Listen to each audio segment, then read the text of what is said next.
Elizabeth and Tara Star are totally different. Tara Star wears glitters and sequins, loves to be the center of attention, and has parents who won't grow up. Elizabeth is shy and quiet, hates being the center of attention, and lives in a house where possessions are more important than feelings. Of course Elizabeth and Tara Star are best friends. Then Tara Star moves away, and the two girls must continue their friendship through letters, because it's the year 1998 and they don't have cell phones yet. At least when you're 12 years old or 13 years old. At first, this is no problem, but then their lives begin to change, sometimes for the better and sometimes for the much worse. Can they stay best friends forever, or will the distance tear them apart? This is the book jacket to the final book that I chose to do for my book talk.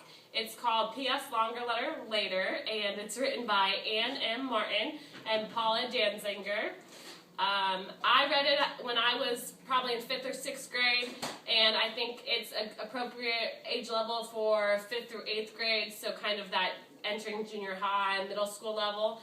The two characters are both 12 years old, and they deal with a lot of issues that I think are relatable to young preteens that are entering middle school or already in middle school.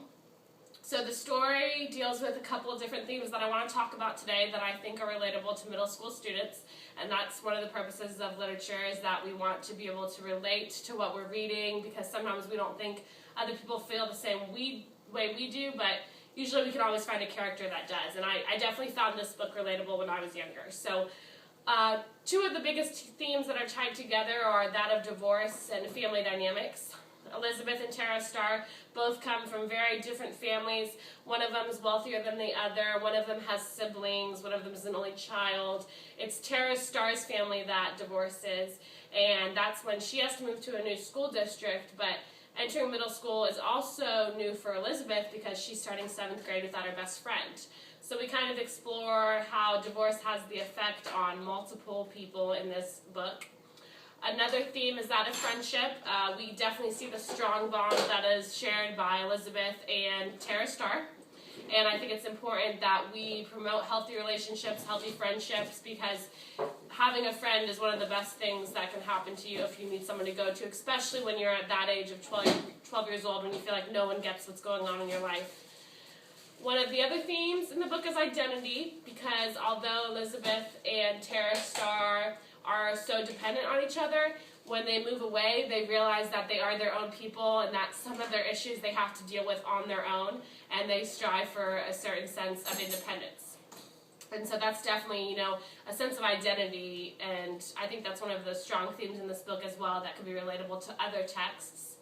And the final theme is puberty, which I think is sometimes not discussed a lot unless you're in a health class, but it's definitely something that middle schoolers are dealing with, that preteens deal with, and we deal with a lot of changes. They deal with physical changes, they deal with, development and in the way they feel, hormonal changes. They don't know how to deal with a lot of feelings, and I think that the authors of this book definitely find an appropriate way to express those thoughts and to show that it's okay to feel a certain way, even if that way feels weird. So a couple books that this can relate to are A Separate Peace by John Knowles, which I know some of you are familiar with. It talks about the themes of friendship and identity as well. It's just a little more mature than this book. And then I also found a good book. It's called What's Up With My Family. Let's see, it's got a longer title than that.